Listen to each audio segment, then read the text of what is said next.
So yun mga kamalits, bad trip na morning. Sarap na sana ng gising ko kaninang umaga. Pero pagdating sa trabaho, nababad trip talaga ako. Ano ba yan? Alam nyo bakit ako nababad trip? Dahil pagdating ko doon sa area, daming mga doon sa parking area, sa pupuntahan kong area sa kliyente, diretso sa may kliyente, hindi ako makaparada ng maayos kasi yung mga kargador is hindi nagbibigay, nagsisiksikan sila. Nakiusap ako na sana pa yung santabin nila muna yung pagkarga ng mga kargamento nila kasi paparada ako. Alam naman nila na armored yung dala ko is mainit sa mata, mainit sa paligid. So nag-ikot-ikot ako. Ayan, ay.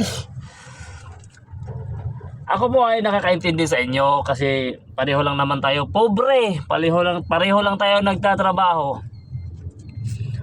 Pero please naman, pag may nakikita kayong armored na paparada, sana naman ay kayo po ay magbigay. Sana naman po ay pagbigyan ninyo, bigyan nyo ng daanan para makaayos sa paradahan doon mismo sa kliyente, para yung tilir na bababa hindi na mahihirapan. Alam naman kasi na armored yung dala, bakit pa kasi titigas ng ulo. Ito pa yung mga tricycle. Ay nako. Dami ko talaga nabatid talaga ako. Lalo na sa mga tricycle, ayaw magbigay. Ako na nga nakikiusap. Sila pa yung galit. Naglo-loading daw sila. Galit kasi naglo-loading sila. Sabi ko, please naman, magbigyan na naman ako. Kahit saglit lang, hindi naman matagal. Pinakamatagal na yung 5 minutes. Mag-pick up lang ng mga dokumento. Stilan. Kaya nabamadrip ako eh. Kaya minsan galit ako sa mga tricycle.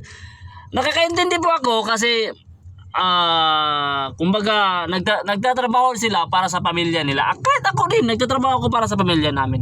Pamilya ko. Ay, kasama ko yung mga escort ko. So, magbigayan lang sana eh. Iwan ko ba? Ayaw ko malayat pero sa tingin ko bubo eh. Sa tingin ko talaga bubo. Hindi nakakaintindi. Iniisip nila sarili nila. Ano ba yan? Ganun na ba talaga ang buhay ng tao? Ganun na ba talaga buhay ng operator? O isang kamote operator nga siguro? Talaga naman, no? Pasensya na. Po ay nagagalit talaga. Pasensya na po talaga. Pasensya na.